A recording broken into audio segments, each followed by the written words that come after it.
Your first 30 days as a real estate agent will determine whether you make it or break it in this business. I see new agents make the same mistakes over and over.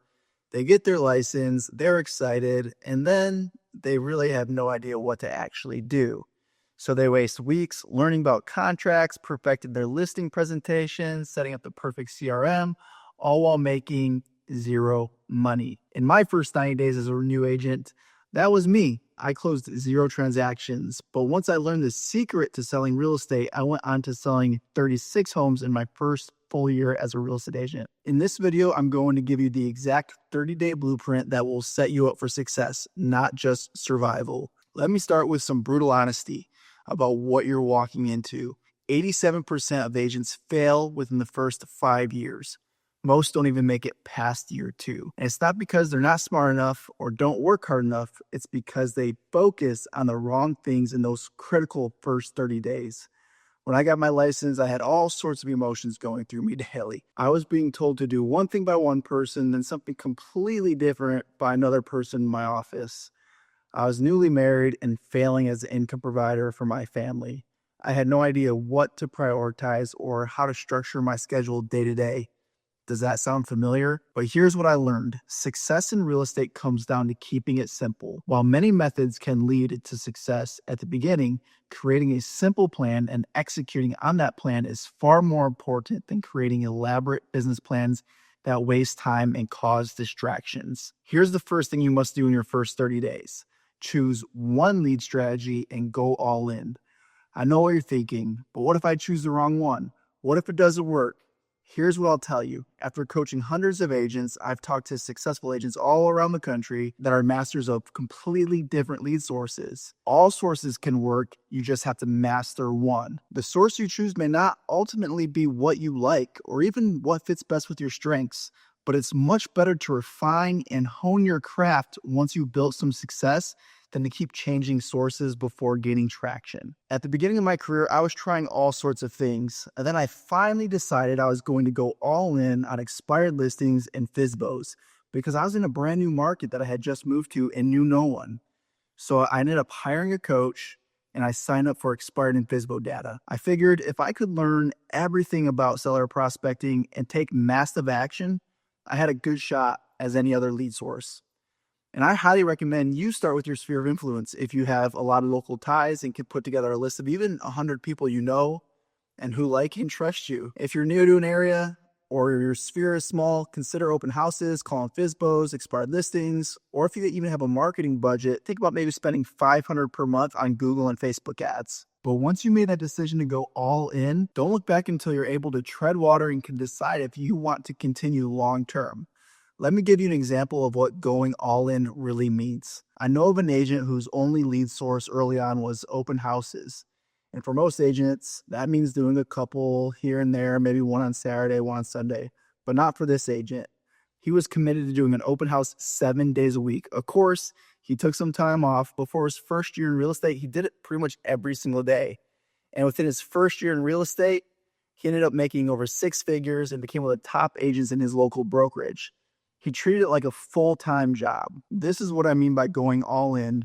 Once I decided seller prospecting was it for me, I blocked out all of the other noise and I focused on only things that would help me get better at seller prospecting. Your mindset has to be committed to going all in on your plan. Don't let any doubt sink in or any agent distract you.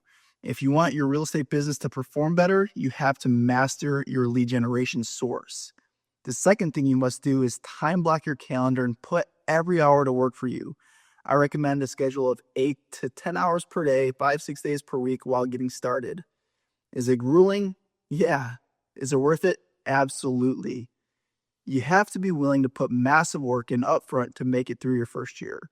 Every year gets easier afterwards, but you have to realize that hours worked per week in real estate does not have a linear relationship with your income. If you work 60 hours per week and net 100K, your first year, working 30 hours doesn't necessarily mean you'll make 50. You need momentum, and building momentum takes time, especially in the beginning.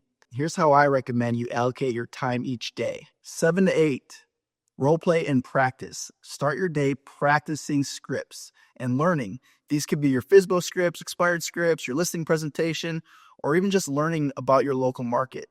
Speak the words out loud and maybe even have a role-playing partner, or at least do it in front of a mirror. Competence builds confidence. 8 to 12, prospect. This is your money time. 4 hours on the phone every day, speaking with new leads and following up with old leads. By prospecting first, you ensure the most critical task gets taken care of every day before the day has a chance to get out of hand. Your mornings and your prospecting should be held firm. Don't allow anything to get in the way of this time. This is your hard time block on your calendar. And after lunch is where I allow the day to be a little more flexible. And here's why. Once you begin setting appointments, your afternoons become fluid. You'll have to work around client schedules while still fitting in additional business tasks. Use your lunch or right after your lunch to run business errands like purchasing materials, dropping things off at the post office, going to the board of realtors, whatever it might be. And notice I said business errands. Minimize all non-essential life errands, especially in your first 30 days. Here are some time-saving ideas you should be using. Buy groceries online and have them delivered. Purchase anything you need for your business online. Amazon's your friend. Hire maybe a cleaning service if you have the money to do that. Anything you can do to outsource is going to help. Now in the afternoon, I want you to spend 2 to 3 hours learning and mastering your one lead generation craft. This is huge. Become an expert. Think like a pro. This could also include improving your marketing, follow-up systems, tracking, automation, and really figuring out how to maximize your chosen source of business. Now focus. This is not time for general real estate training and learning or thinking about other lead gen methods. Don't let information find you. You have to seek the information that is going to help you get better at your chosen source of leads. Finally, spend 1 hour making follow-up calls after 5 p.m. to those who you didn't catch earlier in the day because they were at work. Now, one of the most important metrics for success in your first 30 days is going to be face-to-face appointments set. These can be done via Zoom or in-person buyer or listing appointments. In-person always better. Or even just catching up with someone where you discuss real estate for a significant portion of the meeting. The most effective way of setting these appointments early on is through making calls. The more calls you make, the more appointments you set, and the more consistent prospecting you end up doing, and you'll get better results. Track your activity, right? Calls made, conversations, leads added to your database, appointments set, appointments attended, emails sent, messages sent. You want to be tracking your activity because it gives you a sense of progress and is ultimately more important than tracking final results in your first 30 days. So much of your later success is determined by the effort you put in the beginning. If you base your success on results too early, you're bound to be dissatisfied and feel like you're doing everything wrong. Make it fun and sustainable. The third thing you have to do is have fun with the process. The first 30 days can be challenging, even grueling. You need to find a way to gamify your activity. Challenge a friend, reward yourself for doing the work, not just the results. Create a tracker to keep track of your daily activities and measure your day-to-day success against one another. Get accountability. Find a fellow realtor or a small group of realtors and create an accountability group. Share wins, losses, share your daily activity, your goals for the week and month ahead. These agents don't need to be doing exactly what you are. They just need to be able to hold you accountable and be held accountable themselves. Accountability works best when it's both ways. You're not just getting support, you're giving it too. Now, here's what I want you to do. Structure your first 30 days in a way that rewards and makes it easy to consistently do productive activities and makes it harder to do unproductive activities. Here's some common mistakes I want you to avoid. Here's what you might notice I haven't talked about for the first 30 days. Learning transactions inside and out, posting on social media, or creating the perfect presentation. This was intentional. While these things may become necessary, they're mostly irrelevant early on and distract you from doing the things that will really lead to a productive outcome, your income-producing activities. Don't be that typical agent who gets paralysis by analysis and thinks you must become perfect before you take any action.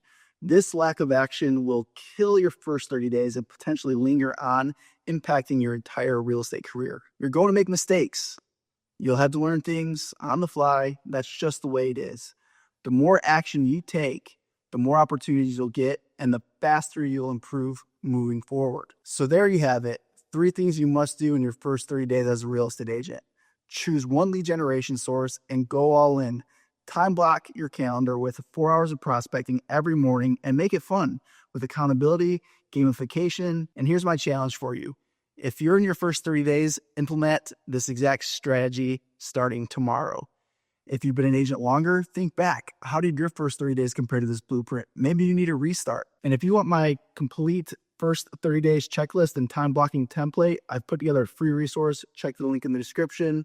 And if this helped you get clarity on what to focus on, hit the subscribe button. I share real estate strategies for building a successful career, not just theory. Remember, your first 30 days set the foundation for everything that comes after. Make them count.